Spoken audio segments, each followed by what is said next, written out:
In the forgotten archives of the Wisconsin Diocese, there exists a collection of documents that the Catholic Church has attempted to bury for over 160 years. These papers detail the systematic disappearance of 23 nuns from St. Mary's Convent near Lake Michigan between 1854 and 1862. Church officials have dismissed these records as administrative errors and misinterpretations, but the testimony of 3 separate diocesan inspectors, along with a cache of private correspondence recently discovered in a sealed wall cavity during renovations, tells a story so horrific that even hardened historians have questioned whether such evil could truly exist within hallowed walls. What follows is the first comprehensive account of what many consider to be the most disturbing case of religious corruption in American history. A case that the Catholic Church has spent a fortune ensuring you would never hear. Before we continue with the story of St. Mary's Convent, I must ask, if you're finding this tale already unsettling, please subscribe to our channel for more historically accurate accounts of America's darkest religious secrets.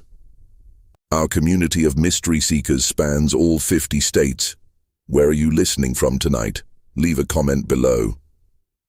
Now let's return to the Wisconsin countryside of 1854, where our story begins.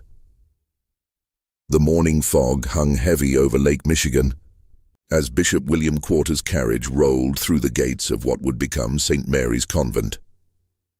The Catholic Church had purchased the sprawling estate, a former lumber baron's mansion surrounded by 30 acres of dense woodland, with the intention of establishing the first major Catholic institution in the largely Protestant Wisconsin territory. This strategic expansion was part of a broader push to establish Catholic influence in America's rapidly developing frontier regions, where Protestant denominations were already gaining significant footholds. The limestone mansion with its 3 imposing wings and bell tower stood in stark contrast to the humble wooden churches that dotted the Wisconsin landscape.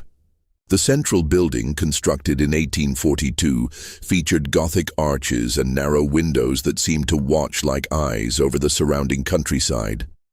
2 wings extended from either side, the east wing intended for the nuns' quarters, the west for the proposed orphanage and infirmary. Behind the main structure stood a small chapel, its spire rising above the treetops, visible from miles away across the flat Wisconsin plains.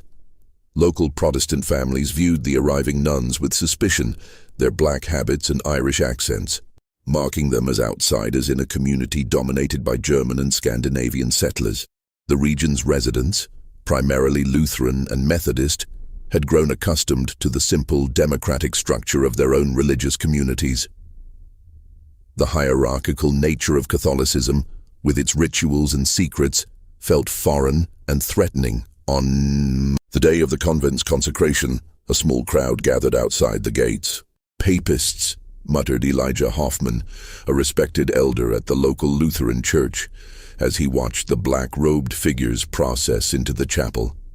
"They'll bring their foreign ways here, corrupt our children with their idolatry." His companion, Wilhelm Schmidt, nodded grimly. "My grandfather fled Germany to escape the Catholics' persecution. Now, they follow us even here." This sentiment, though not universal, reflected the deep religious tensions that would form the backdrop for the tragedy to come. "St. Mary's will serve as a beacon of God's mercy in this wilderness," Bishop Quarter announced to the small gathering of clergy and local dignitaries at the consecration ceremony. His voice echoed through the newly completed chapel, where morning light filtered through simple stained glass windows, casting pools of colored light across the wooden pews.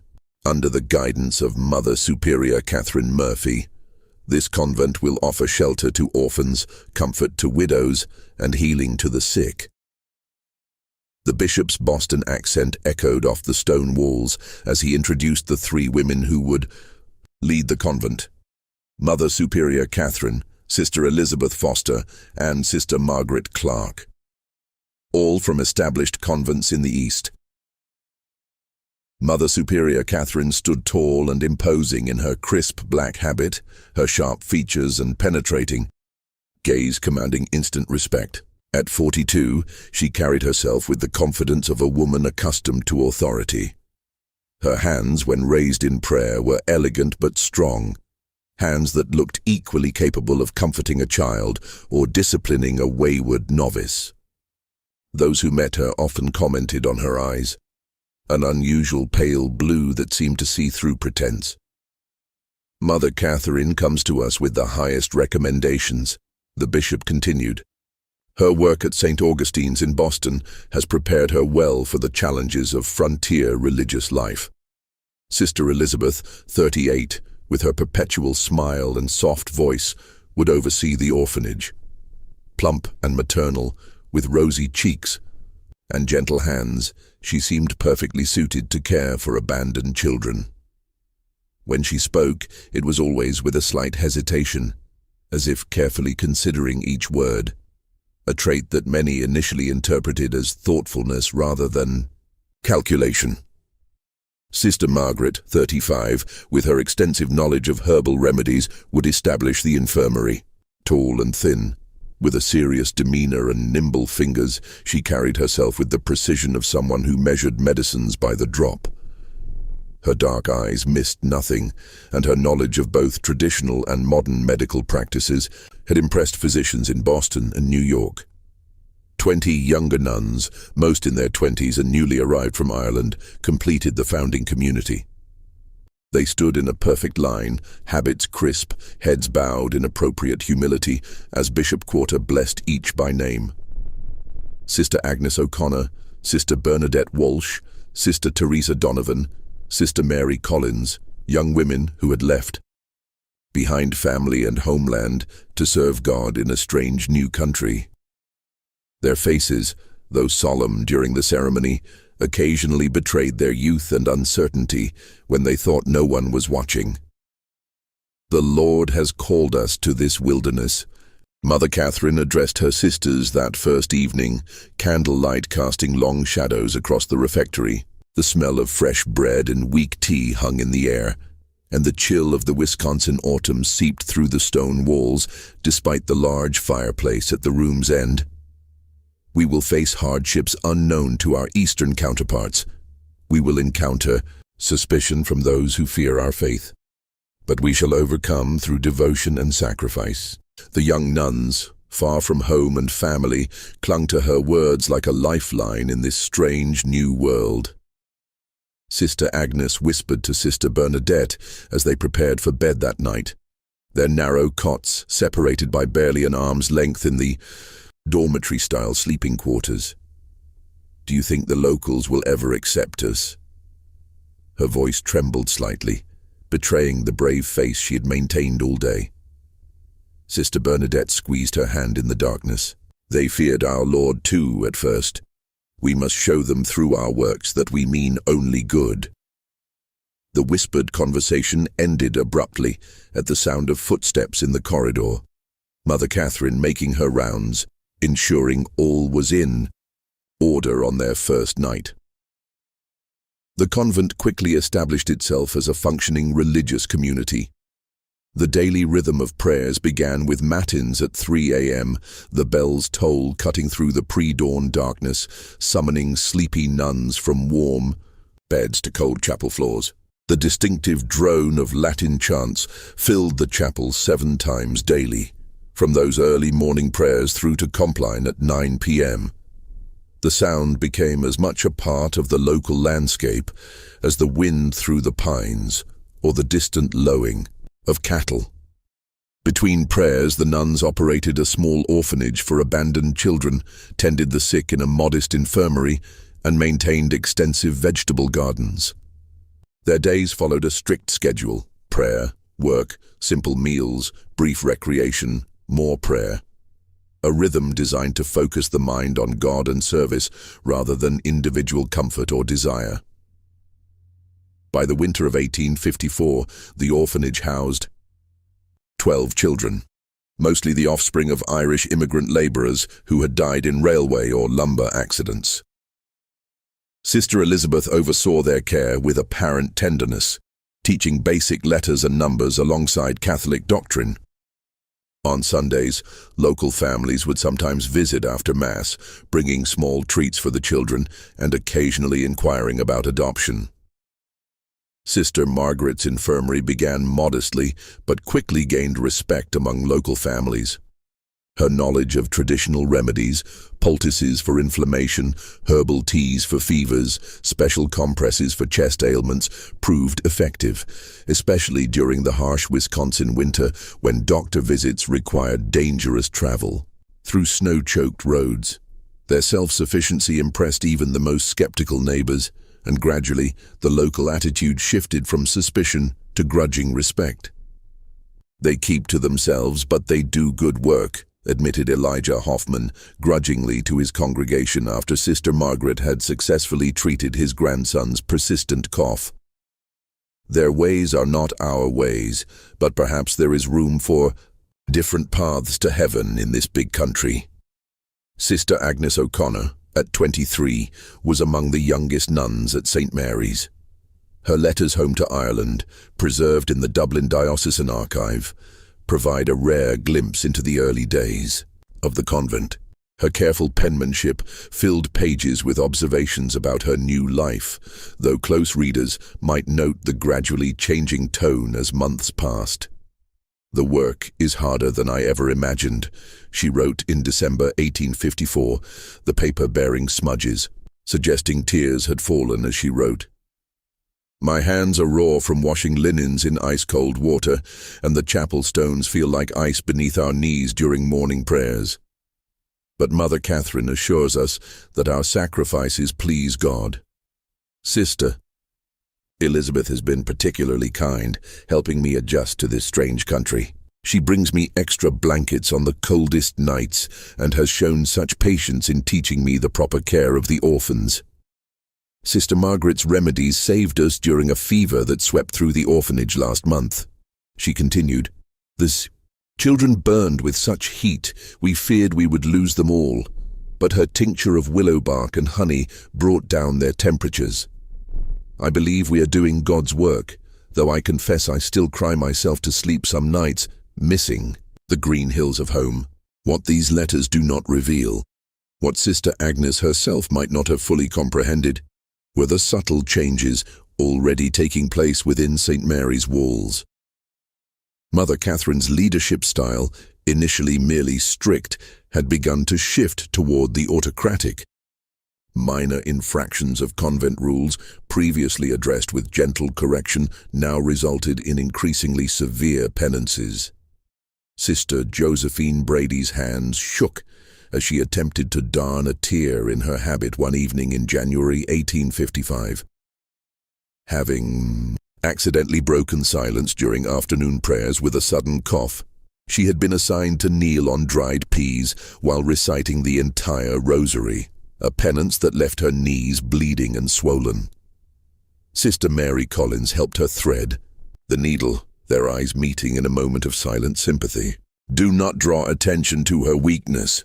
Mother Catherine's voice cut through the quiet workroom, causing both women to startle. She had entered silently, a skill that increasingly unsettled the younger nuns. "Sister Josephine must learn that. Discipline is the cornerstone of devotion. Each of you would do well to remember that." By the spring of 1855, St. Mary's had gained a reputation for exceptional charity. When a measles epidemic swept through the nearby lumber camps, Sister Margaret's infirmary treated dozens of workers regardless of their faith. The convent began, receiving modest donations from grateful families, and even Protestant ministers acknowledged the good work being done behind those limestone walls.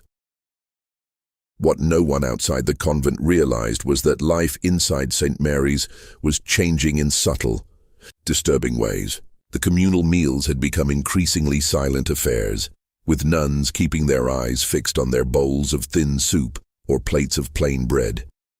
The recreation hour, once filled with quiet conversation and occasional laughter, grew tense and muted. Young women who had crossed an ocean together, bonded by shared purpose and faith, now moved like shadows, careful not to draw attention. The first strange occurrence came in April 1855, when Sister Agnes failed to appear for morning prayers. Her absence was immediately noticed. One empty place in the chapel where 20 nuns should stand in perfect formation. The other sisters exchanged quick, concerned glances as Mother Catherine entered, her expression unreadable in the dim candlelight. "Sister Agnes has been called to assist at our mission in Minnesota," Mother Catherine announced to the bewildered community at breakfast, her tone brooking no questions. Her departure was sudden, as such callings often are. "We shall all pray for her success in this new endeavor." Sister Bernadette's spoon clattered against her bowl. "But Mother, she said nothing to me. And we—" She fell silent as Mother Catherine's pale eyes fixed on her face. "Are you suggesting, Sister Bernadette, that a bride of Christ requires permission from her fellows rather than her superiors before answering God's call?" The question hung in the air like frost. "No, Mother." "Forgive me." Sister Bernadette lowered her eyes to her cooling porridge. No one had seen Sister Agnes pack or leave, and she had mentioned nothing of a transfer in her letters home. But in the strict hierarchy of convent life, no one dared question Mother Superior's explanation further. That evening in the dormitory, several nuns noticed Sister Agnes's few possessions: her prayer book, the small wooden rosary her mother had given her, the extra woolen stockings for Wisconsin winters, were gone, as if she had indeed packed and departed. But Sister Mary Collins, whose cot had been beside Agnes's, whispered to Sister Teresa Donovan during their brief moments alone in the garden. Her cloak still hung on its peg. Would she have left without it in April in Minnesota? Sister Teresa glanced nervously toward the convent windows. Perhaps she was given a new one for the journey. "We should not speculate, Sister." 3 months later, Sister Bernadette Walsh vanished in similar fashion. "The bishop has requested Sister Bernadette's assistance with a delicate matter in Chicago," Mother Catherine explained. "She left before dawn to catch the early train." Again, no farewell, no warning. Just an empty cell and a hastily provided explanation. This time, Sister Elizabeth elaborated during the nuns' work period. "Sister Bernadette showed such skill with the orphans that the bishop has requested she help establish proper procedures at the new foundling home in Chicago." Her voice carried the appropriate mix of pride and pious acceptance. But Sister Mary noticed that her usually warm eyes remained cold as she spoke. By the winter of 1855, 3 more nuns had transferred to distant missions. Each departure followed the same pattern. A young nun, usually one who had drawn attention for her beauty or gentle nature, would simply fail to appear one morning. Mother Catherine would announce her reassignment, always to a location too distant for easy verification. Letters sent by worried families to these supposed new assignments would return months later with brief, oddly formal responses that provided few details of their new lives. The responses, when examined years later by handwriting experts, would all be identified as written by the same person, not the missing nuns themselves. Sister Teresa Donovan was one of the few who dared voice concerns, tall and strong from years of farm work before taking her vows with a directness unusual. In convent life, she had already drawn Mother Catherine's disapproval for questioning the increasing severity of penances assigned to younger nuns. It seems strange that Rome would request so many transfers without proper documentation, she whispered to Sister Mary Collins as they worked in the garden in the summer of 1856, their fingers stained with soil as they harvested early carrots. The garden had expanded that year, with a new section dedicated to medicinal herbs that Sister Margaret tended personally behind a high fence that none but she and Mother Catherine could enter. "And have you noticed it's always the youngest and prettiest who are called away?" Sister Teresa continued, her Irish brogue thickening as it always did when she was upset.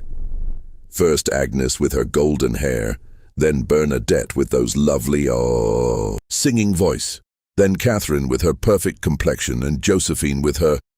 She trailed off as a shadow fell across the garden bed. Sister Mary hushed her immediately, glancing nervously toward the convent windows where Sister Margaret stood watching, her thin face expressionless. Mother Catherine has her reasons. We must trust in her wisdom. The following week, Sister Teresa was gone. Called to a contemplative retreat in Montreal, was the official explanation provided at morning prayers. Sister Mary, now thoroughly frightened, kept her head down and her thoughts to herself. That evening, as she made her bed, she found a small piece of paper tucked beneath her pillow. A page torn from Sister Teresa's prayer book with a hastily scrawled message in the margin. Something is wrong. If I disappear, tell Father Ryan. The sight of her friend's handwriting, the ink still relatively fresh, sent a chill through Sister Mary that had nothing to do with the autumn air seeping through the stone walls. By 1857, the pattern had become impossible to ignore within the convent walls. Of the original 20 junior nuns, only 12 remained. The official explanations continued: special missions, retreats, transfers to nursing positions during disease outbreaks. To the outside world, St. Mary's continued to function normally. Local families still brought sick relatives to Sister Margaret's infirmary. Orphans still received care in Sister Elizabeth's orphanage. Sunday visitors saw nothing amiss in the solemn processions of black-clad figures moving from chapel to garden to refectory. But inside those limestone walls, fear had become a tangible presence. The remaining nuns spoke in whispers, avoided being alone, and watched in terror as their numbers dwindled. Mother Catherine's leadership grew more authoritarian. Minor infractions of convent rules resulted in severe penances, days of fasting, nights spent in prayer on cold stone floors, public confessions of increasingly intimate sins. Sister Claire O'Donnell, discovered with a small piece of chocolate sent by her family, was forced to kneel before the entire community and confess to gluttony and deception unworthy of a bride of Christ. Mother Catherine assigned her to fast for 3 days, taking only water and a single piece of bread at evening meal. When Sister Claire fainted during chapel prayers on the second day, it was Sister Margaret who revived her with smelling salts. Her thin lips curved in what some later described as a smile. One unusually cold night in January 1858, Sister Mary Collins awoke to muffled sounds from the cell next to hers. Through the thin wall, she could hear Sister Rebecca Murphy sobbing, then a sharp whisper she recognized as Mother Catherine's voice. "You will come with us now. Make any noise, and you'll regret it." The sound of shuffling feet followed, then silence. Sister Mary lay frozen in her narrow bed, heart pounding so loudly she feared it would betray her wakefulness. The floorboards in the corridor creaked, 1, 2, 3 sets of footsteps moving away from Sister Rebecca's cell. Then a sound that would haunt Sister Mary's dreams for years to come. A muffled cry, quickly silenced, followed by what sounded like a body being dragged rather than walking of its own accord. The next morning, Mother Catherine announced that Sister Rebecca had been called to serve at a frontier mission in the Dakota Territory. The native children there require instruction, and Sister Rebecca's patience with the orphans has prepared her well for this holy task. Mother Catherine's pale eyes swept the refectory, lingering momentarily on Sister Mary. We shall miss her gentle presence, but rejoice in God's purpose for her talents. Sister Mary, shaking with fear, managed to maintain her composure through morning prayers. Her rosary beads clicked between trembling fingers as she mouthed the familiar prayers, her mind racing with terrible possibilities. What had happened to Sister Rebecca? What had happened to all the others? That afternoon, while sweeping the corridor outside Mother Catherine's office, she overheard a disturbing conversation. The heavy oak door was not quite closed, and voices carried clearly to where Sister Mary stood, dust brush suddenly motionless in her hand. "The doctor says this one will fetch a higher price." Sister Elizabeth's usually gentle voice had taken on a cold, calculating tone that Sister Mary would not have recognized had she not been listening at that very door. "He says men pay extra for the innocent ones." "We need to be more careful with the timing," Sister Margaret replied, the sound of glass clinking suggesting she was organizing her medicines as she spoke. 3 in 1 month raises questions. The bishop's secretary mentioned it in his last letter. "The bishop is easily managed." Mother Catherine's dismissive laugh sent chills down Sister Mary's spine. "Another donation to his cathedral fund, and his questions will disappear. Besides, we've established the pattern well enough. No one questions nuns being sent to frontier missions or succumbing to illness during their charitable work." "What about the Collins girl?" Sister Margaret asked, her voice dropping lower. "She watches too closely. I've seen her listening at doors." A moment of silence followed, during which Sister Mary's heart nearly stopped.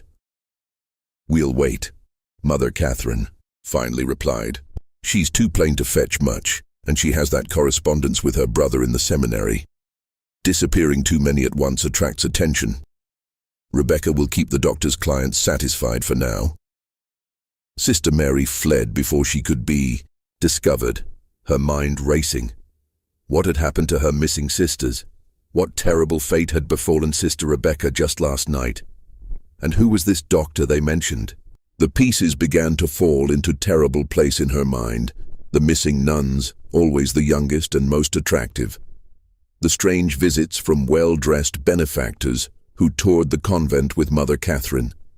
The unexplained sounds, sometimes, heard from the locked north wing at night. The growing wealth of the convent, despite its supposedly humble means.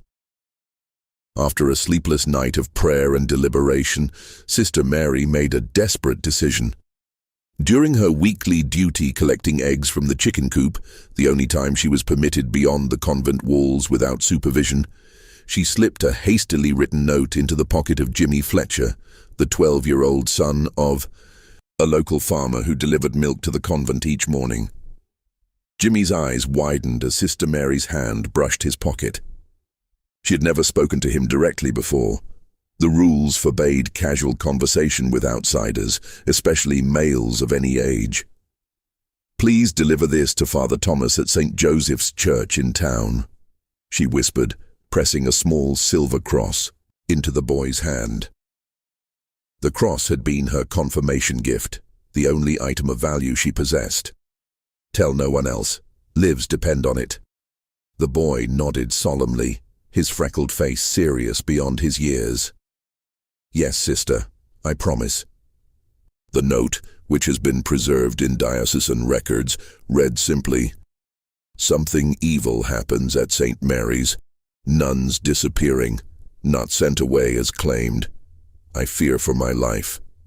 Please send help. Sister Mary Collins." Father Thomas Ryan, the young Irish priest who received the note, had always harbored reservations about Mother Catherine. During his monthly visits to offer Mass at the convent, he had noticed the dwindling number of nuns and found Mother Catherine's explanations vague and inconsistent. But as a mere parish priest, he had limited authority to question a Mother Superior. Father Ryan paced his small study, the worn floorboards creaking beneath his feet as he read and reread Sister Mary's desperate message. The silver cross lay heavy in his palm. He recognized it as the type given to young women at confirmation, not something a nun would part with lightly. The urgency of the message, combined with his own growing concerns, demanded action. But what action could he take against a Mother Superior, especially one as well connected as Catherine Murphy? Rather than confronting Mother Catherine directly, Father Ryan traveled to Milwaukee to speak with his superior, Bishop John Henney. Journey took a full day by horseback, the late winter roads alternating between ice and mud. He arrived at the bishop's residence with his cassock spattered and his resolve firm. Bishop Henny received him in a comfortably appointed study, far warmer and more luxurious than Father Ryan's humble parish house. Construction of Milwaukee's New St. John's Cathedral dominated the conversation initially, the bishop proudly showing architectural drawings and discussing funding with animation. "It will be the finest cathedral west of New York," Bishop Henny declared, his German accent still pronounced despite decades in America. "A proper monument to our faith in this Protestant wilderness." Father Ryan nodded appropriately, waiting for an opening to introduce his concerns. When the bishop finally asked about his parish, the young priest carefully laid out his observations.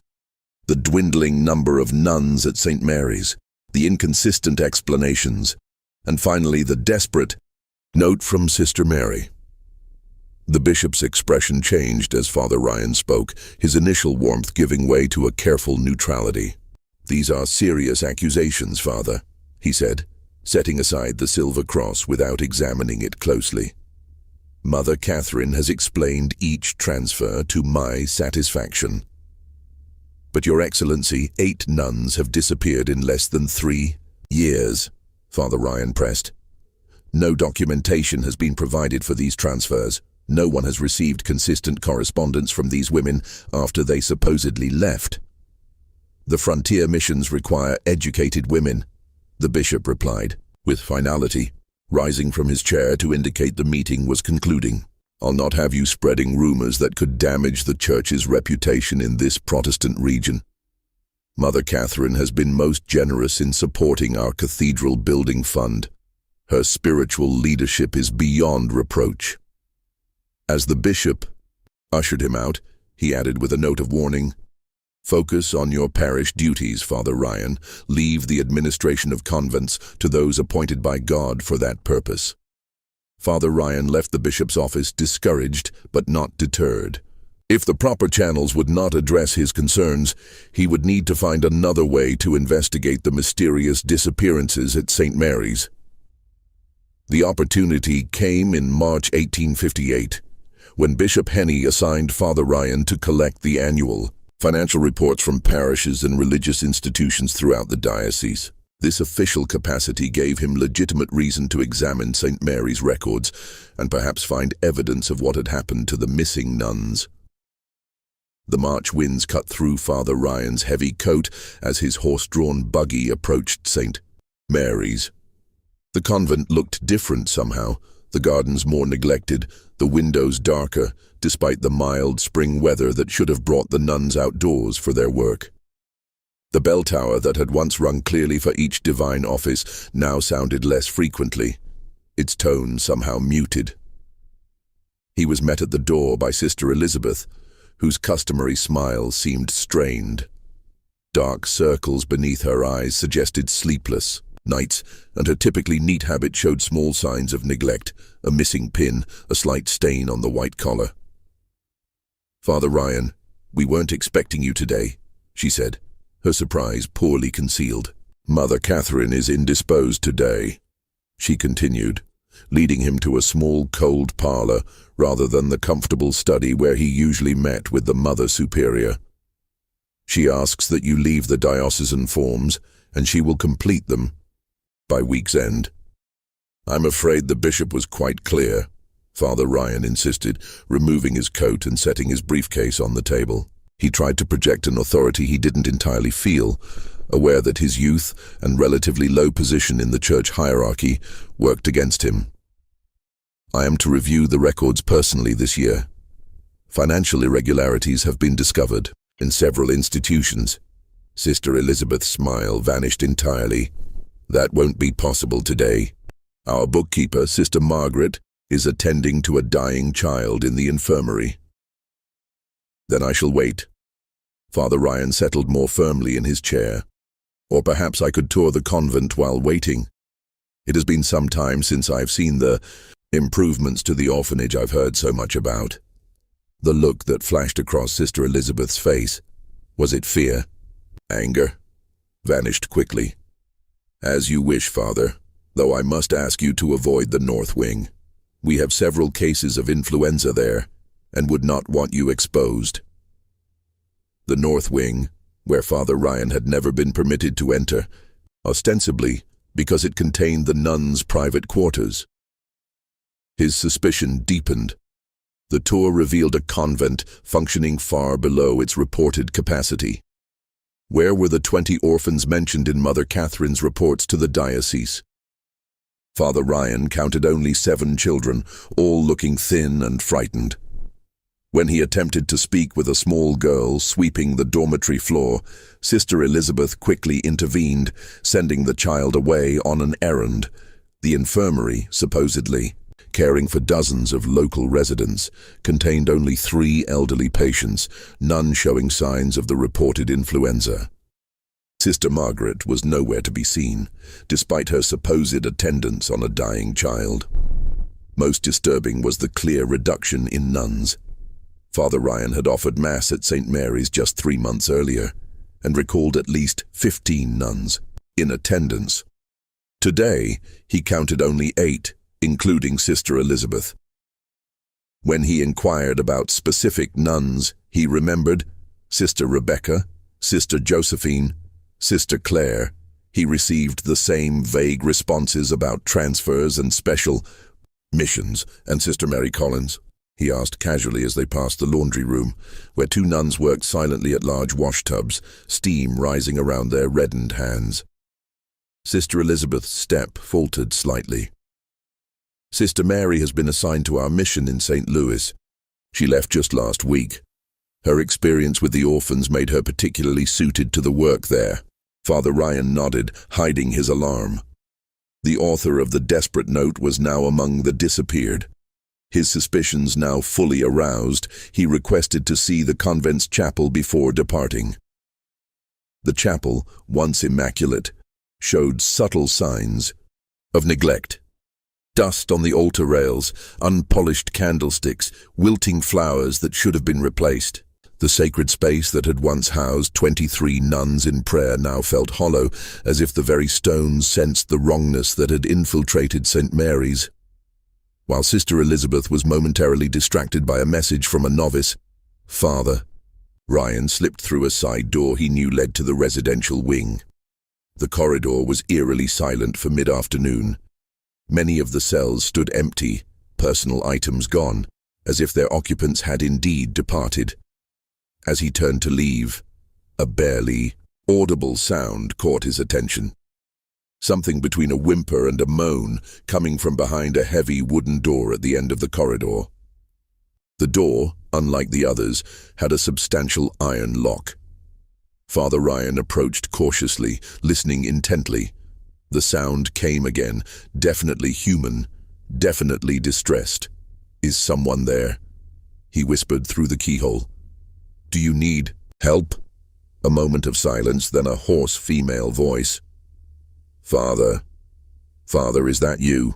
Please help us, please. Before he could respond, the unmistakable voice of Mother Catherine rang out behind him. Father Ryan, this area is strictly cloistered. Your presence here is most inappropriate. He turned to find Mother Catherine flanked by Sister Margaret, and a large man he didn't recognize, not dressed as clergy or medical personnel, but in the rough clothing of a laborer, with arms thick as tree trunks and a face set in a threatening scowl. Forgive me, Mother, Father Ryan managed, struggling to keep his voice steady. I became turned around after visiting the chapel. Mother Catherine's pale eyes assessed him coldly. She had lost weight since he'd last seen her, her habit hanging loosely on her frame, but her authority seemed only to have intensified. This wing houses sisters under special spiritual direction. Their seclusion is essential to their devotional practice. I heard someone calling for help, Father Ryan countered, gathering his courage. You heard Sister Anne in the midst of her spiritual exercises, Sister Margaret interjected smoothly. Some of our more dedicated sisters practice mortification of the flesh.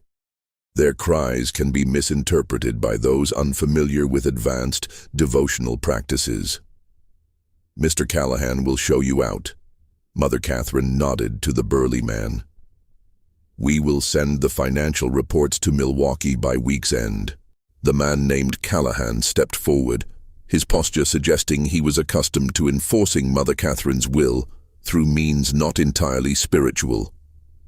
"This way, Father," he said, his voice carrying a hint of menace beneath the forced politeness. The man gripped his arm with unnecessary force. Father Ryan caught one last glimpse of the locked door. Who had spoken to him? What did she mean by us?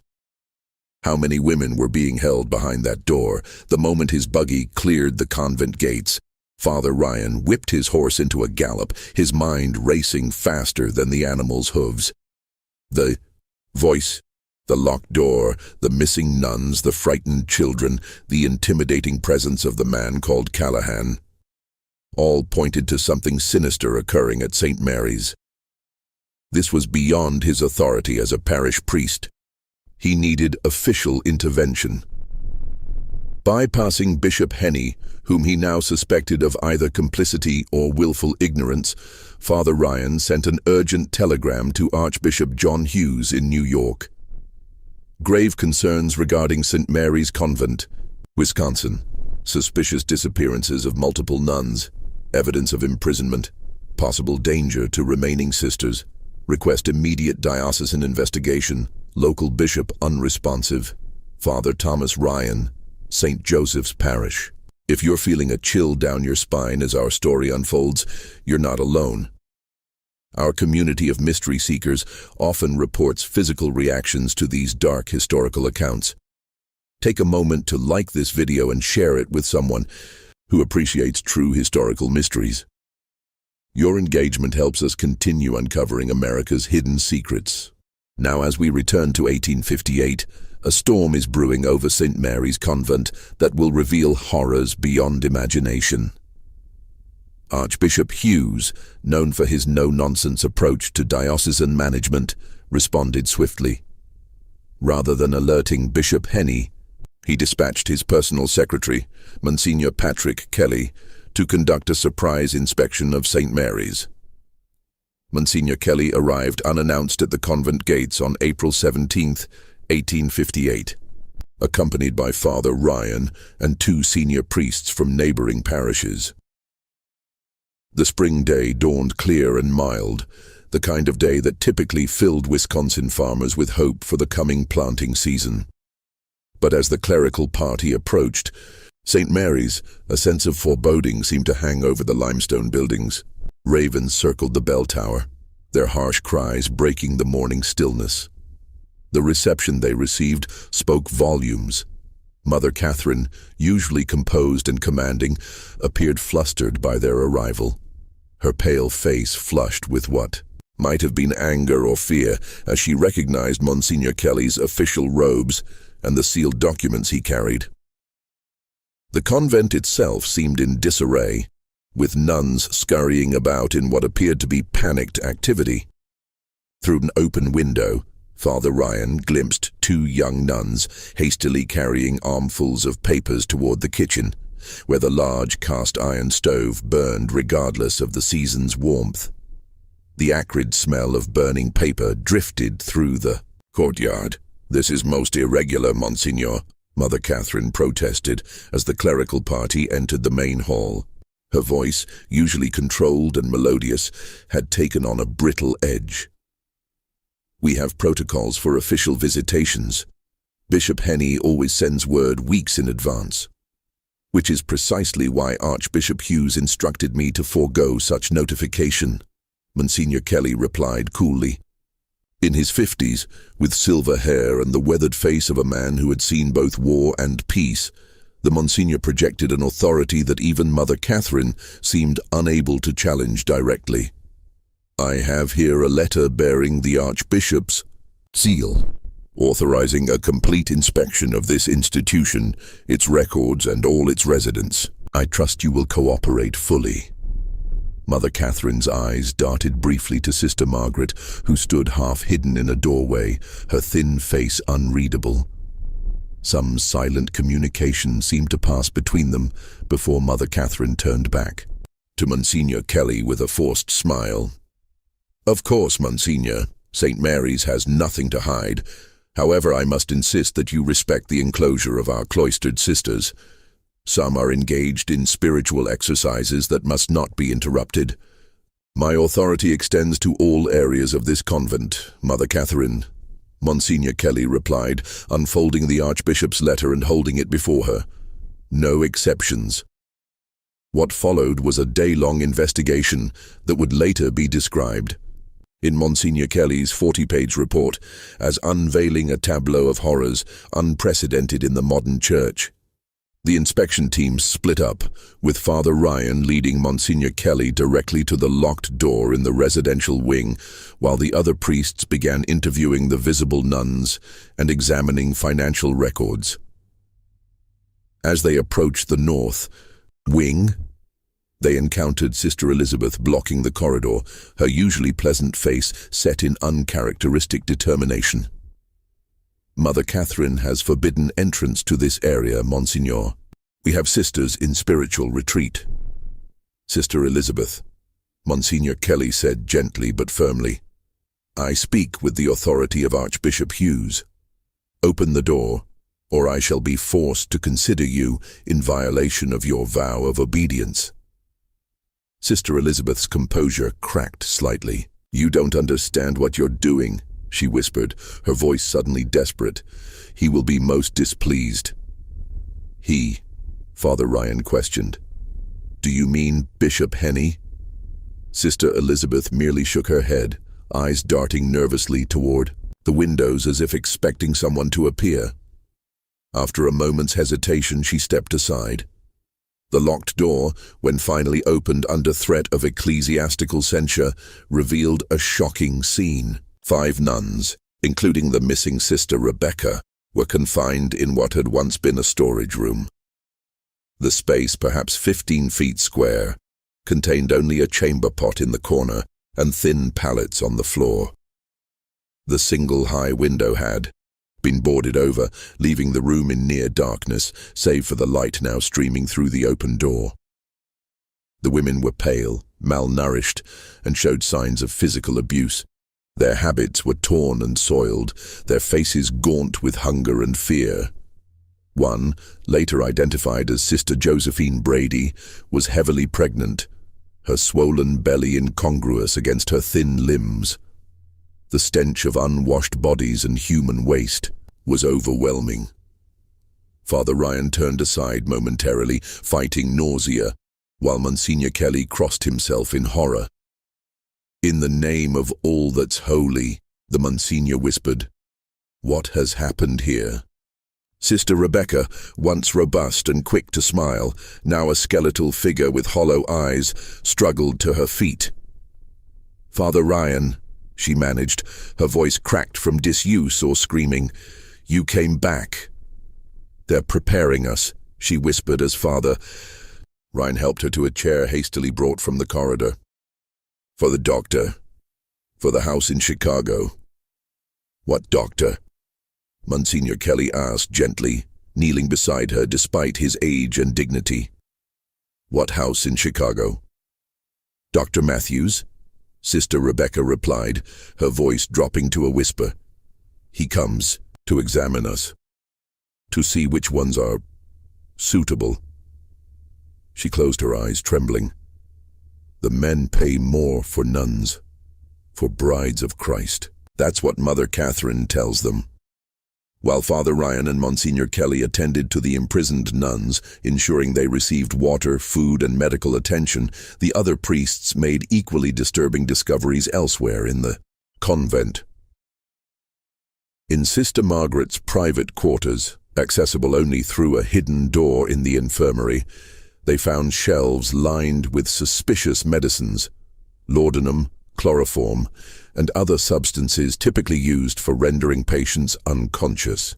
A leather-bound journal detailed treatments administered to various nuns, with clinical notes about their responses and suitability for transportation.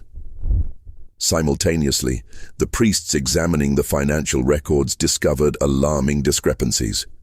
While the convent reported minimal income from donations and manual work, its accounts showed regular, substantial deposits, far more money than a frontier convent could legitimately earn. Most disturbing were coded entries referring to packages delivered and special commissions completed, each corresponding to the disappearance of a nun.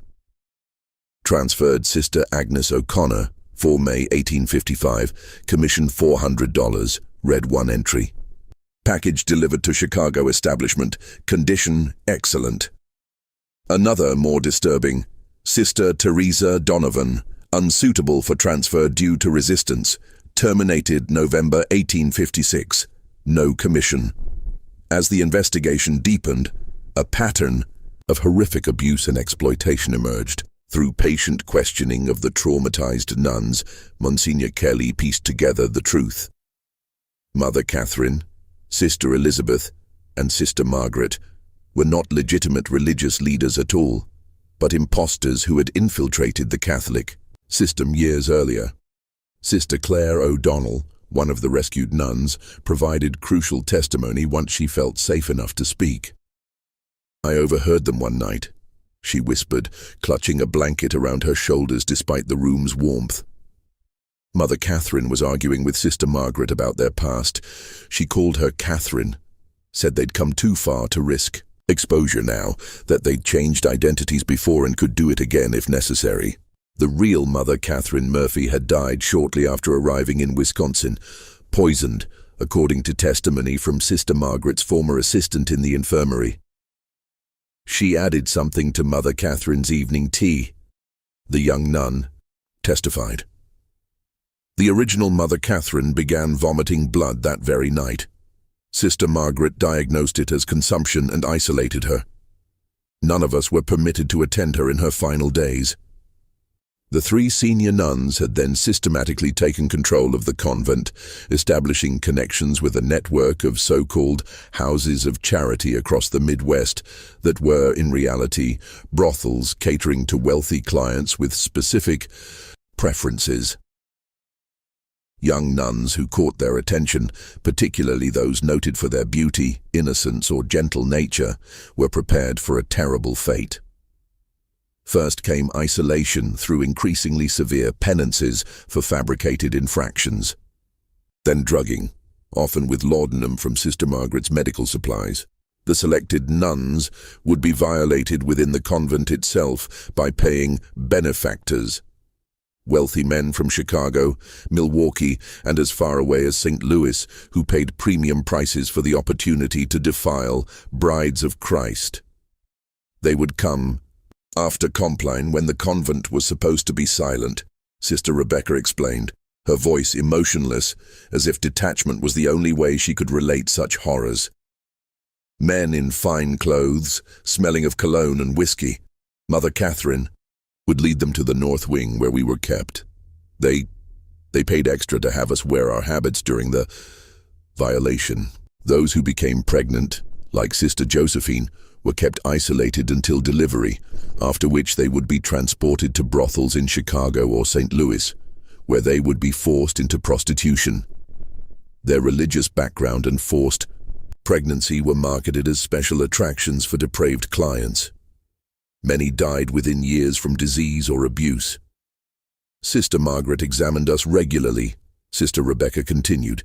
She kept records of our monthly cycles. If we missed our bleeding, she would laugh and tell Mother Catherine we'd be especially valuable now. The men paid more for those carrying children. The orphanage served as both cover and additional source of victims. Older girls approaching puberty would suddenly be adopted by generous benefactors, in reality sold to the same network of brothels. Boys were indeed placed with families, but as unpaid farm laborers, with Mother Catherine collecting substantial placement fees. Most horrifying were the fates of those who resisted too strongly or threatened to expose the operation. Sister Teresa Donovan, who had questioned the disappearances, had not been sent to Montreal as claimed. According to testimony from Sister Rebecca, Teresa had been held in the locked room for weeks, repeatedly assaulted, and when her spirit remained unbroken, strangled by the man called Callahan. Her body, along with those of at least 3 other nuns who had similarly resisted, lay buried in unmarked graves in the convent's vegetable garden. "Mother Catherine made us watch," Sister Claire said, tears streaming down her face. She said, "It was a lesson in obedience." Sister Teresa fought until the end. She was praying the rosary even as Callahan tightened the rope around her neck. As evening fell on that fateful April day, Monsignor Kelly ordered the immediate closure of St. Mary's Convent. The surviving nuns were removed to safety, local authorities were notified, and guards were posted to prevent anyone from fleeing or removing evidence. Mother Catherine, Sister Elizabeth, and Sister Margaret were placed under ecclesiastical arrest, confined to their cells under watch until civil authorities could take custody. "I was following orders," Sister Elizabeth whimpered as she was led to her cell. "Mother Catherine said it was God's will, that the money was needed for the Church's greater glory." Mother Catherine maintained a stone-faced silence, her pale eyes revealing nothing of her thoughts as the door closed on her temporary prison. Only Sister Margaret showed emotion, a strange half-smile playing at her thin lips as she was led away. "You understand nothing of what you've discovered," she told Monsignor Kelly. "We serve a higher purpose than you can imagine." But the Church's attempt to handle the matter discreetly soon unraveled. Mr. Callahan, the burly enforcer who had been absent during the inspection, returned after nightfall. Finding the convent under guard, he fled to Chicago, where he apparently warned his associates. By the time local sheriffs arrived the following morning with arrest warrants, Mother Catherine and Sister Margaret had somehow escaped their confined quarters. Only Sister Elizabeth remained, found kneeling in the chapel in a state of catatonic shock. "The window was still locked from the inside," reported the priest who had been guarding Mother Catherine's room. "The door showed no signs of forced exit. It's as if she vanished into thin air." More likely, the convent's long history had provided secret passages unknown even to the Church authorities.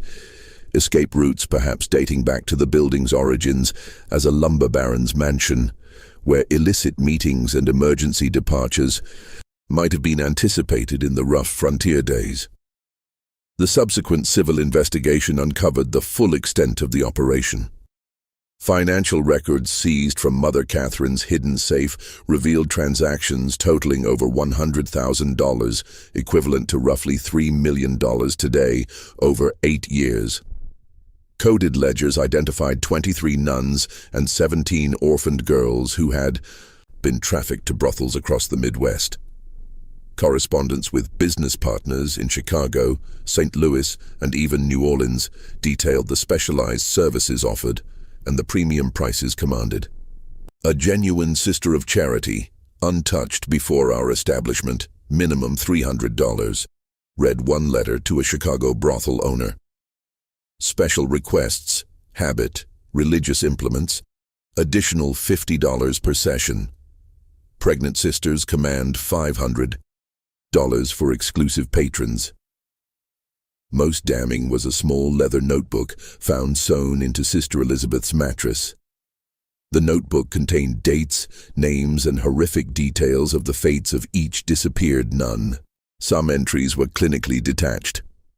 Sister Agnes, delivered to Chicago Operation September 1855, valued at $400. Others revealed the writer's disturbing personal pleasure in the suffering inflicted. Sister Teresa fought magnificently. Callahan enjoyed subduing her.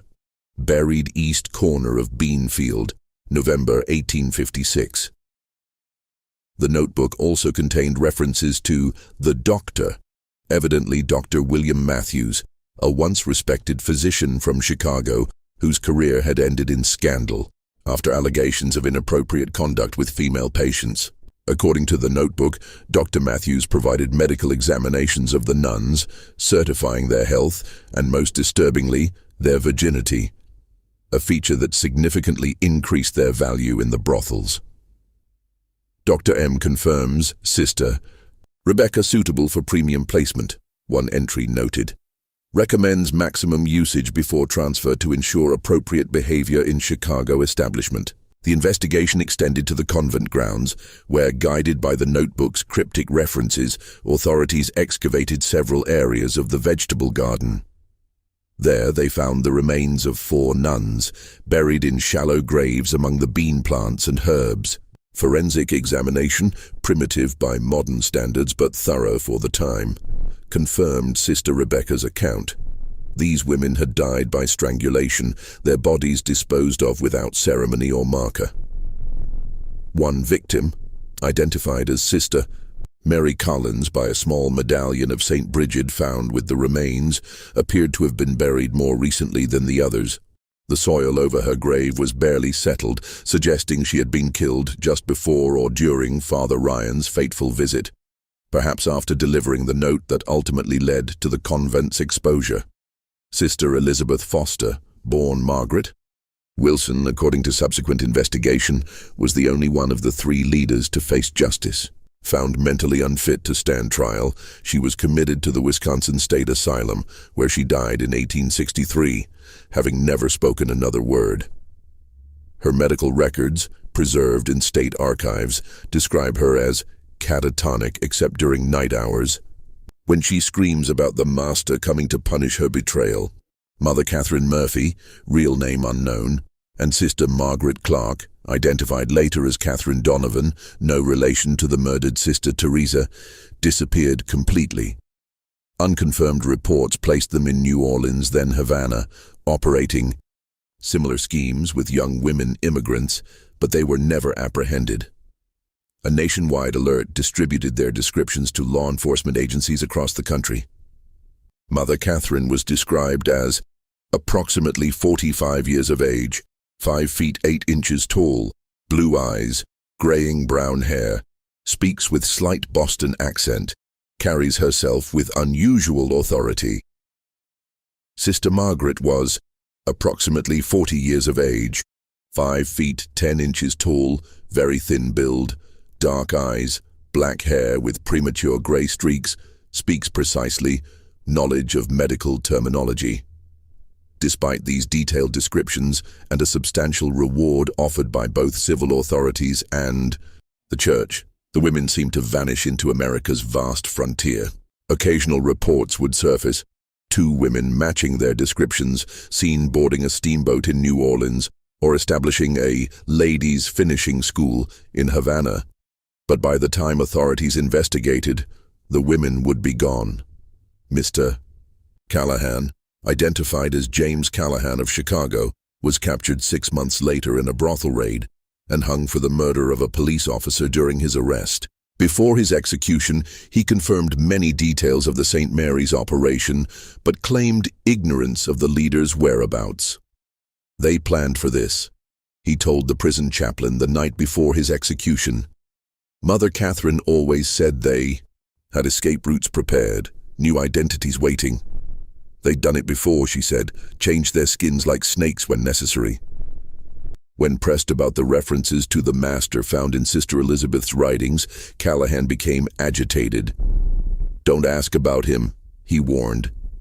"He's not someone you want to know, not someone you want knowing you.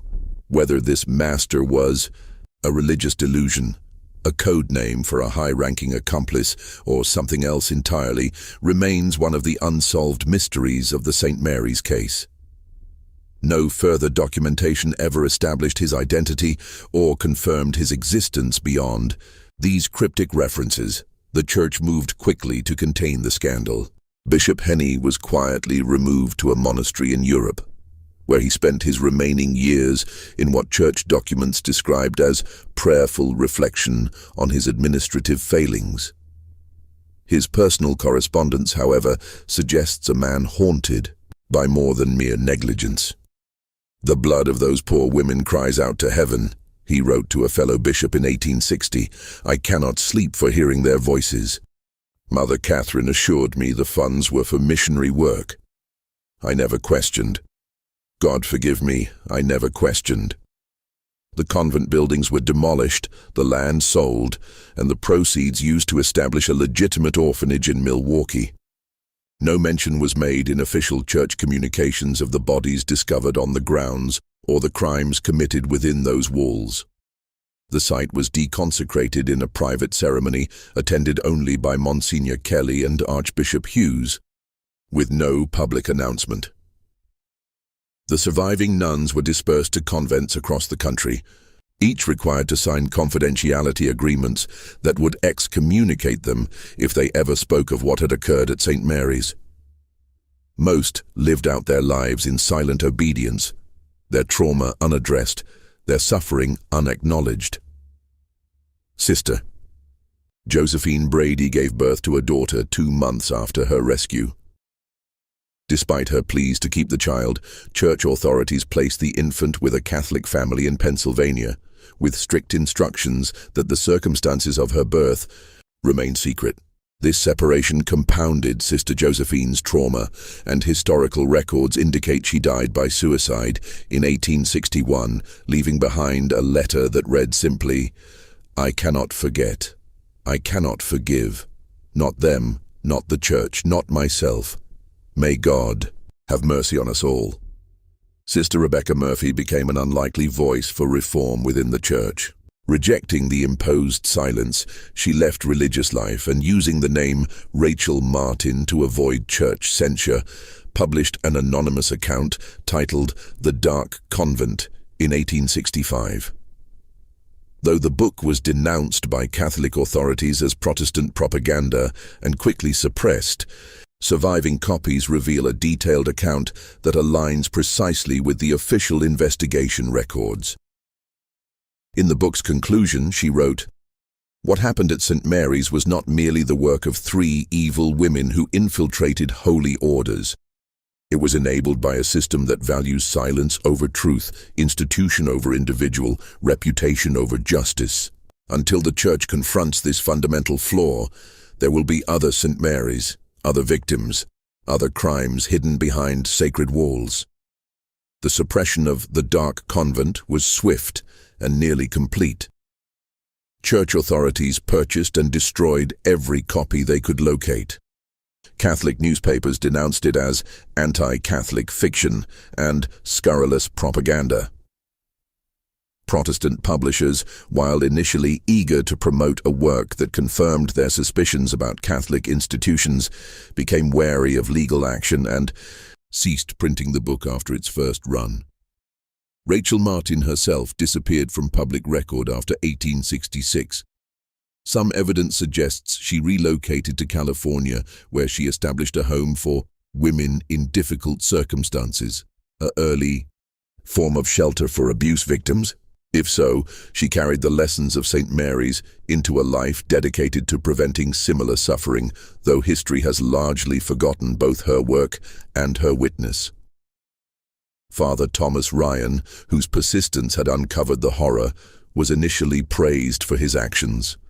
However, as the church hierarchy began to worry about the scandal's potential damage, he found himself reassigned to a remote parish in northern Minnesota. His personal journal, discovered after his death in 1886, reveals his ongoing struggle with what he had witnessed. "I cannot forget the faces of those poor women, betrayed by those who claimed to represent Christ's church. I hear their cries in my dreams. I see Sister Rebecca's hollow eyes. I wonder about those we could not save, whose suffering continues in those houses of sin. Has God forgiven us for failing them? Has He forgiven the church for silencing the truth?" The final entry in his journal, dated January 1886, just days before his death, reads, 28 years since St. Mary's, and still the church keeps silent. The letters I send to Rome go unanswered. The new bishops act as if it never happened, but it did happen.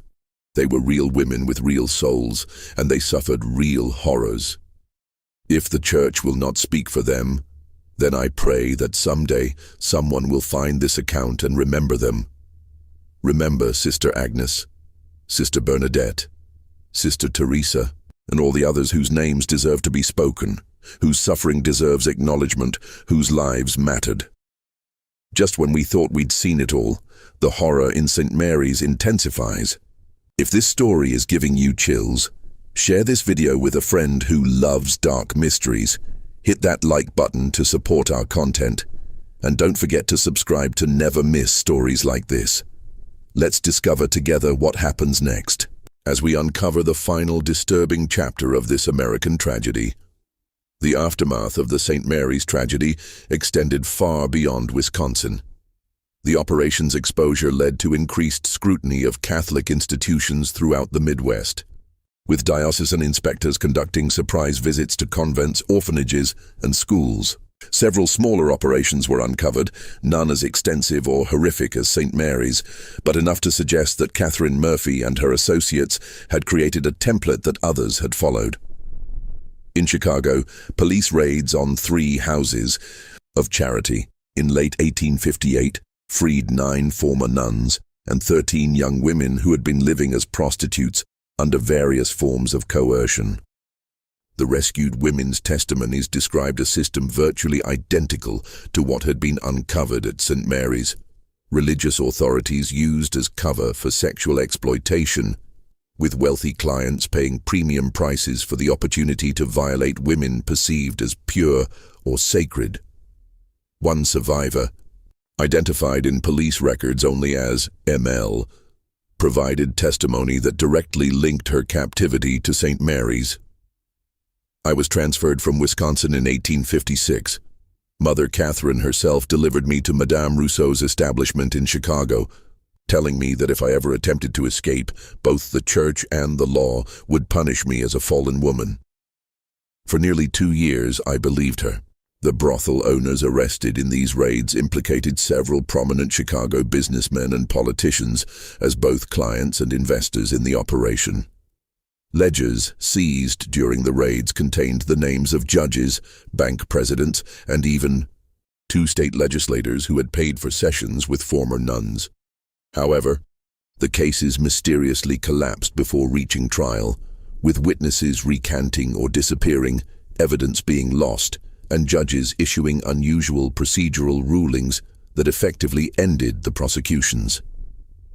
The Chicago Tribune of November 1858 noted this suspicious pattern.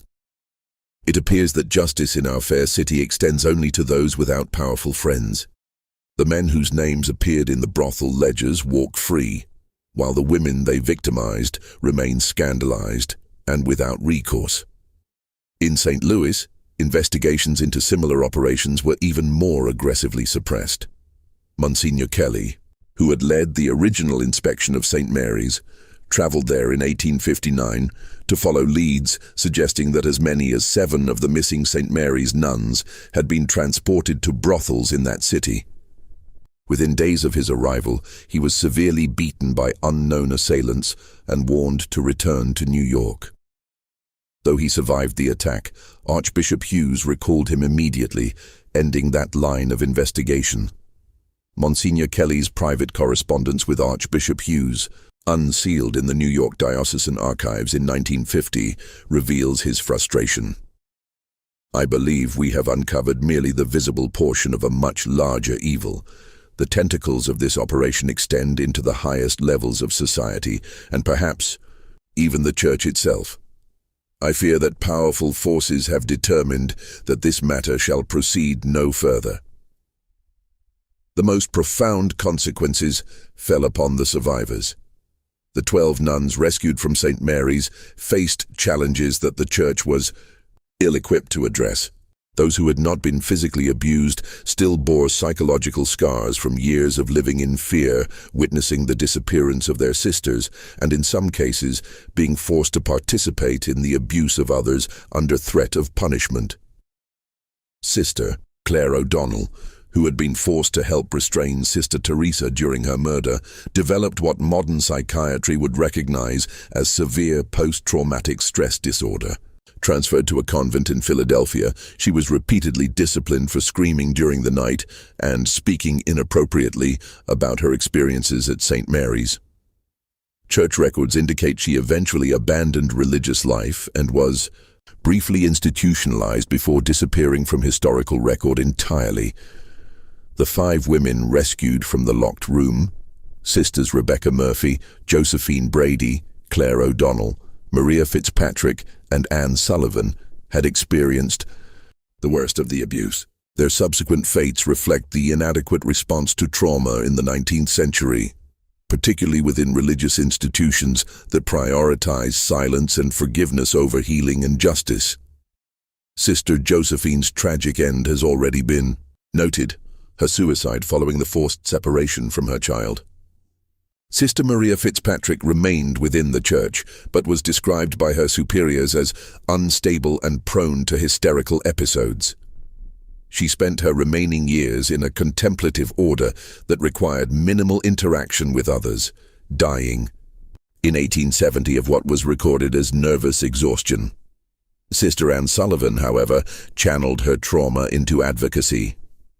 Working within the constraints of her vows and the Church's desire for silence, she quietly established informal support networks for nuns who had suffered abuse. Her correspondence, discovered in the archives of her Boston convent after her death in 1899, reveals a woman determined to prevent future St. Mary's while maintaining her faith in the Church's ultimate goodness, despite its human failings. We must distinguish between the divine institution and its flawed human stewards, she wrote to a fellow survivor in 1875. What happened to us was not God's will, but human evil cloaking itself in sacred garments. Our task now is to ensure that the garments cannot so easily be stolen again. The most haunting questions surrounding the St. Mary's case involve the total number of victims. The official church investigation acknowledged 23 nuns and 17 orphaned girls who were confirmed as trafficked or murdered. However, Sister Elizabeth's notebook contained references to rural acquisitions. Young women who were apparently abducted from isolated farms and settlements, never reported missing due to the frontier's transient nature, and fed into the same trafficking network. Local newspaper archives from the period contain scattered reports of young women vanishing from communities within a 50-mile radius of St. Mary's, domestic servants who supposedly returned east, farm daughters who allegedly married and moved west, young widows who were said to have sought new opportunities in the cities. How many of these disappearances were connected to the St. Mary's operation remains unknown. An entry in Sister Elizabeth's notebook dated October 1857 suggests the scope. Rural acquisitions this year, 14. Superior quality, primarily Scandinavian. Special commission from New Orleans fulfilled. Equally disturbing is the fate of the disappeared nuns who were never accounted for. Of the 23 who vanished from St. Mary's between 1854 and 1858, only 9 were definitively located. 4 confirmed murdered and buried on the grounds, 5 rescued from brothels in subsequent raids. What became of the other 14 women? Records suggest they were sold to more distant operations in New Orleans, San Francisco, and possibly even overseas. Despite periodic efforts by individual church investigators, their ultimate fates remain unknown. A partial answer came in 1872, when a Catholic missionary in San Francisco reported encountering a woman in a waterfront brothel who claimed to have once been Sister Catherine Walsh of St. Mary's Convent in Wisconsin. By the time church authorities followed up on this report, the woman had died of typhoid fever, her body buried in an unmarked pauper's grave. Whether she was indeed one of the missing nuns cannot be confirmed, but the missionary's detailed description of her account aligns precisely with the known facts of the St. Mary's case. The most enduring mystery surrounds Mother Catherine Murphy and Sister Margaret Clark, the architects of the entire operation. How had they originally infiltrated legitimate religious orders? Historical research suggests that Catherine Donovan, the real identity of Sister Margaret, had briefly entered a convent in Ireland before being expelled for unspecified moral failings. She apparently traveled to America in the 1840s, where she likely met her future accomplice. Together, they developed a scheme to use the rapid expansion of Catholic institutions in frontier America as cover for their criminal enterprise. Their disappearance after the exposure of St. Mary's led to one of the most extensive manhunts of the pre-Civil War era, though conducted with remarkable discretion due to the Church's desire to minimize publicity. Reported sightings placed them in New Orleans, Havana, and later Mexico City, always associated with religious or charitable institutions that catered to wealthy patrons. The last credible report, from a former Chicago police detective hired by the New York Diocese to track them, placed both women in Veracruz, Mexico in 1863, operating a finishing school for young ladies that the detective described as bearing all the hallmarks of their previous enterprise. The detective's report, preserved in the New York Diocesan Archives, concludes ominously, "I believe the women known as Murphy and Clark have established a new operation with the protection of wealthy Mexican patrons. However, I was warned in most violent terms to abandon my investigation. 2 local officials who had agreed to assist me were found dead the morning of our planned inspection of the school. I can only conclude that these women enjoy protection at the highest levels of society." The legacy of St. Mary's extends beyond the immediate tragedy. The case contributed to a deepening of anti-Catholic sentiment in America during the 1850s and 1860s, with Protestant publications citing it, often in sensationalized form, as evidence of Catholic moral corruption. This in turn led to Catholic communities becoming more insular and defensive, reinforcing the very culture of secrecy that had enabled the abuse. More significantly, the St. Mary's case established a pattern of institutional response to abuse that would be repeated for generations. Initial investigation, limited accountability focused primarily on direct perpetrators, protection of higher authorities who enabled through negligence or complicity, relocation of survivors to ensure their silence, and ultimately, a return to institutional normalcy with minimal structural reform. Archbishop Hughes, in private correspondence with Vatican officials that remained sealed until 1975, acknowledged this systemic failure while defending the Church's handling of the case. "We have removed the immediate cause of scandal and provided for the care of the victims. However, I must express my concern that our system of oversight contains fundamental flaws that permitted such horror to continue unchecked for years. I recommend a complete review of how we select and monitor those in positions of authority within our institutions." His recommendations, however prescient, appear to have been quietly filed away rather than implemented. The Church's preference for handling such matters internally and discreetly would persist well into the modern era. The physical traces of St. Mary's Convent have been systematically erased. The demolished buildings left no visible foundation. The land, sold and resold over generations, now hosts a suburban development whose residents have no knowledge of what occurred there. Church archives relating to the case were heavily redacted during the early 20th century, with the most damning documents sealed or destroyed. Even the graves of the murdered nuns were left unmarked, their remains eventually built over without consecration or acknowledgement. Yet the story persists through scattered documents, personal journals, newspaper archives, and oral histories, passed down through generations of Wisconsin Catholic families. These fragments, when assembled, reveal not just the horror of what occurred at St. Mary's, but the larger systemic failures that made it possible, the dangers of unquestioned authority, the vulnerability of isolated communities, and the human capacity for both extraordinary evil and extraordinary courage in confronting it. Father Thomas Ryan, whose determination brought the horrors to light, wrote in his final journal entry a plea that resonates across the centuries. Remember them. Remember that they lived, that they suffered, and that their suffering mattered.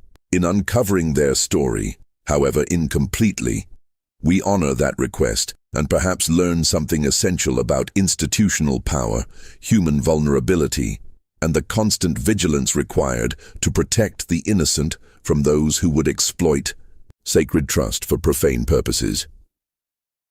The Wisconsin Historical Society maintains a small collection of materials related to St. Mary's Convent, accessible only to credentialed researchers. Among these materials is a water-damaged letter, apparently written by Sister Anne Sullivan in 1880, addressed to the adult daughter of Sister Josephine Brady, the child conceived in captivity and adopted away at birth. The letter was never sent, as Sister Anne could not locate the young woman, but its closing lines serve as a fitting epitaph for this dark chapter in American religious history. Should you ever learn of your origins, know this: your mother was not shamed, but brave. The evil done at St. Mary's was not of God or genuine faith, but of human cruelty, wearing sacred garments. The true convent was not the limestone building that housed such horrors, but the community of women who sustained each other through them, who whispered prayers and held hands in darkness, who remembered each other's names when all else was taken, who believed in salvation even when God seemed absent. That is the legacy I wish to leave you, not the story of our suffering but of our endurance. This mystery shows us that the darkest evils often hide behind the most sacred facades, and that institutional silence can perpetuate suffering long after the initial crimes. What do you think of this story? Do you believe everything was revealed, or are there still secrets buried in Wisconsin soil? Leave your comment below.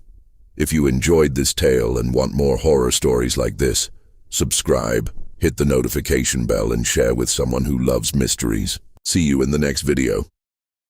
The case of St. Mary's Convent ultimately became a watershed moment in American religious history, though one deliberately obscured from public memory.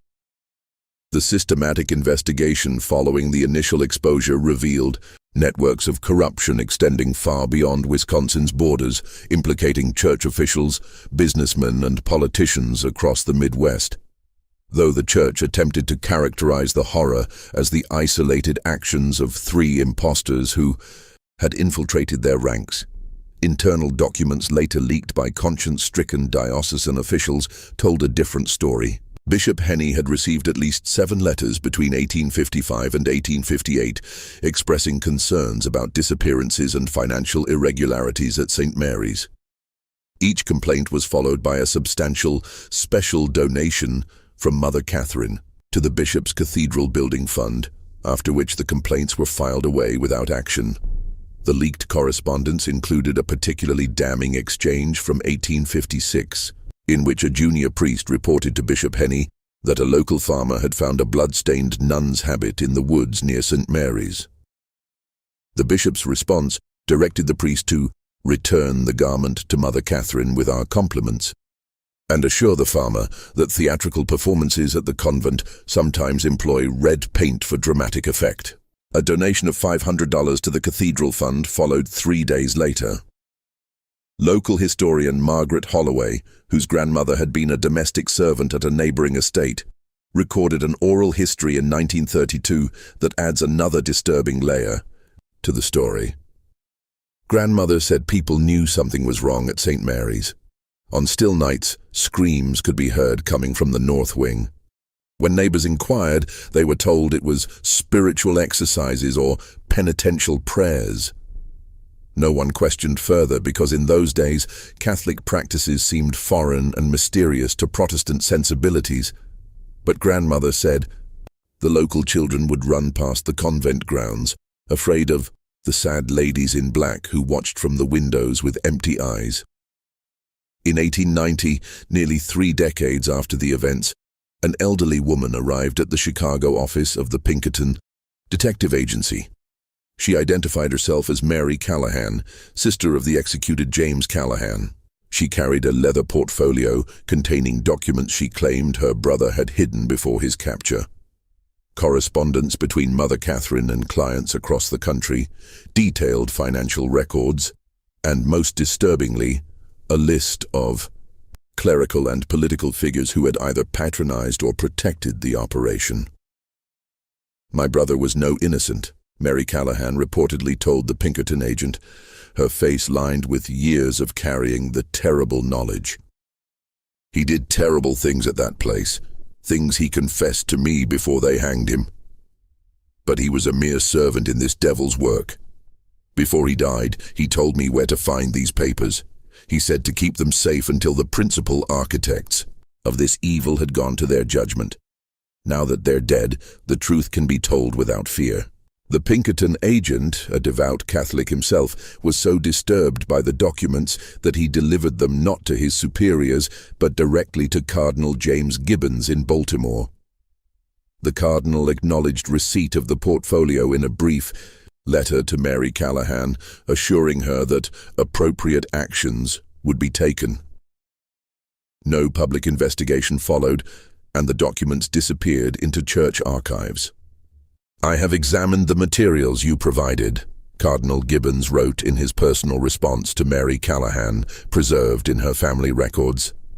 "While I share your horror at what they reveal, I must consider the damage that public exposure would cause to the faith of countless innocent Catholics. The primary malefactors have faced divine judgment. The victims have been called home to God's mercy. Perhaps the greatest service to both is to let this darkness remain buried, while ensuring such evil cannot take root again."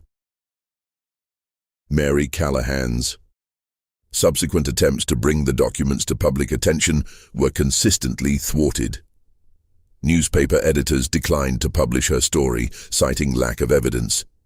When she attempted to publish a pamphlet herself, the printer mysteriously backed out after receiving a visit from men in clerical attire.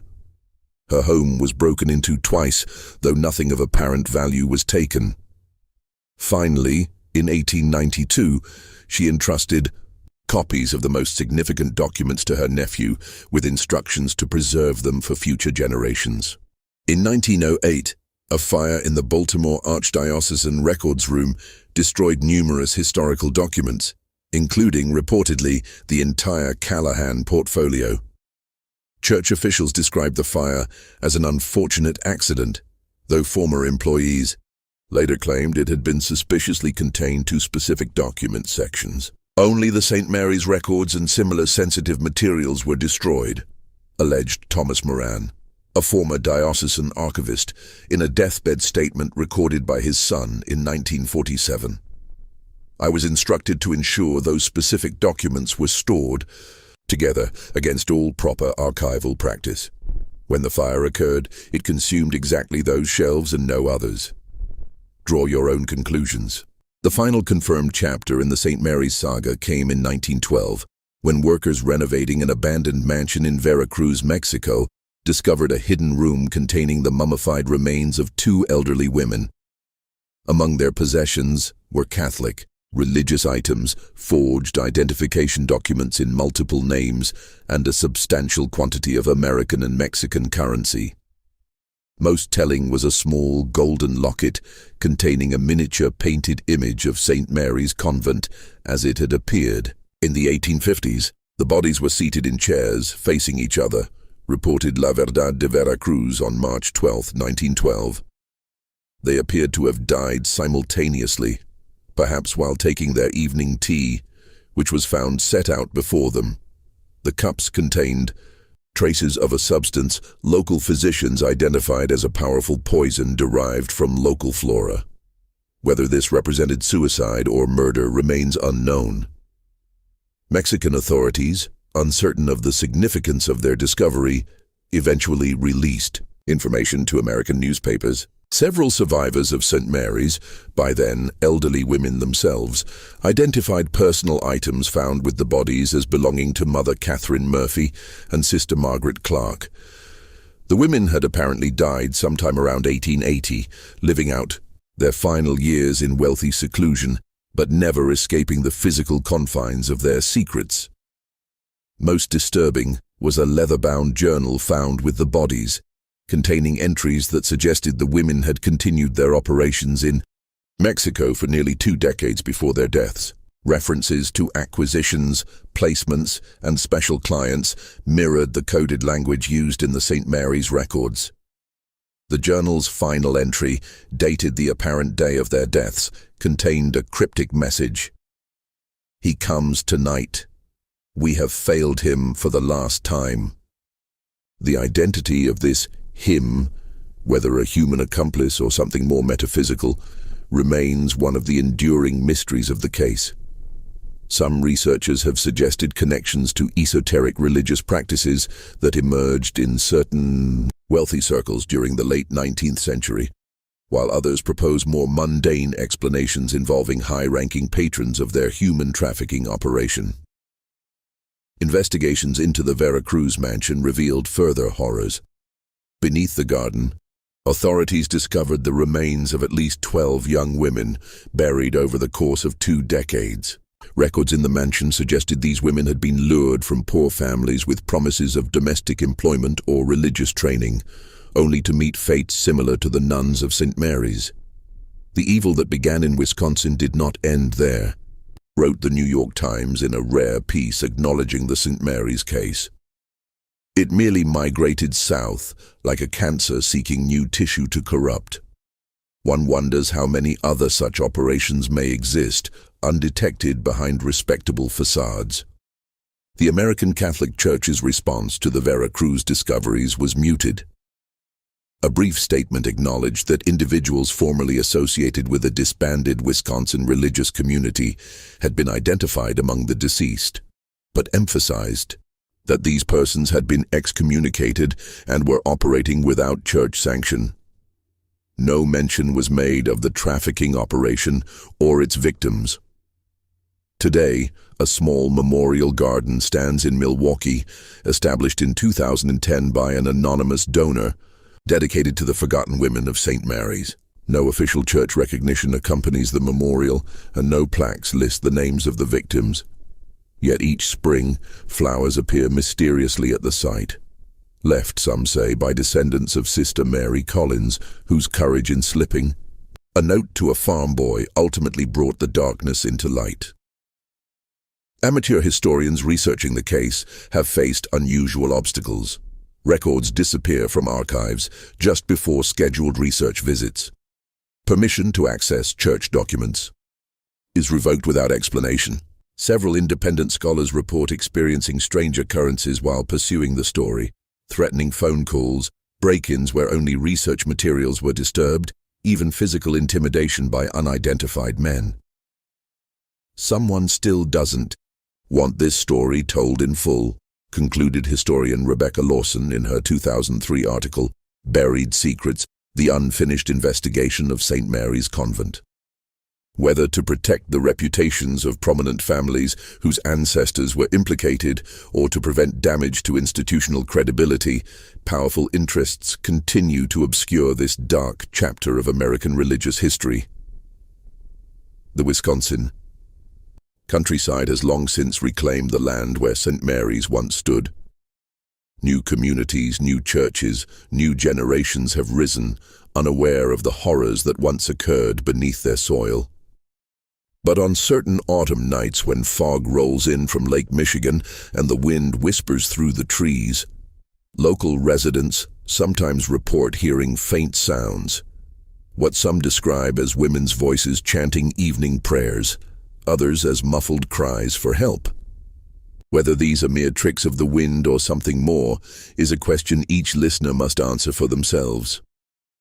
In 2018, during construction of a new housing development near the former convent grounds, workers uncovered a small metal box while excavating for a foundation. Inside was a rosary, a folded habit veil, and a handwritten list of names, 23 in total, with the simple inscription, "Remember us." County officials turned the items over to the diocesan archives, where they reportedly remain today, uncatalogued and inaccessible to researchers. The family of Jimmy Fletcher, the farm boy who delivered Sister Mary's desperate note to Father Ryan, preserved their own memorial to the St. Mary's victims. For 5 generations, they have maintained a small shelf in their farmhouse kitchen containing a silver cross, believed to be the very one Sister Mary gave Jimmy as payment for his courage. Beside it stands a handwritten list of the nuns' names, carefully copied from newspaper accounts and updated whenever new information came to light. Great-great-grandpa Jimmy said we should never forget those ladies. Current family patriarch Robert Fletcher told a local newspaper in 2020. He said sometimes the truth gets buried, but that doesn't make it any less true. Those women lived, they suffered, they mattered.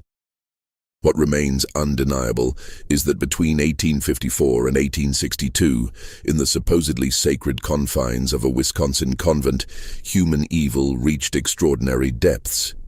That such evil was possible, and that the systems meant to prevent it instead enabled. It stands as a sobering reminder of our capacity for both depravity and denial. Perhaps the true horror of St. Mary's lies not in what happened within those limestone walls, but in how easily it was erased from history once those walls came down. Remember Sister Agnes, Sister Bernadette, Sister Teresa, and all the others. Remember that they lived, that they suffered, and that their suffering mattered.